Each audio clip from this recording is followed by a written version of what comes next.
Hey, what's up guys? In today's video I'm going to show you how to replace a car battery. So first thing first, what you want to do is remove the battery hold down.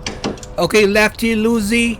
So I'm going to use 10 millimeter socket wrench all the way through. Alright, so once you get the battery hold down, once it's out, the second thing we're going to do is we're going to remove first the negative terminal. So we want to start off a negative, which is the ground terminal. So take that out. And the third thing we're gonna do, we're gonna remove the positive terminal, the red one. Okay, positive is red, negative is black.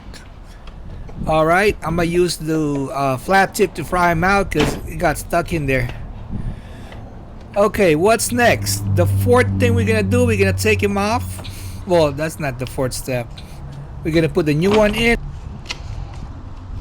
So we're gonna take off that red cap, okay, the plastic cap. So the fourth thing, we're gonna apply the anti-corrosive lube and washer. I'm gonna put the link on the description down below where you can buy this. This one is for red positive, and then the green is for black one negative.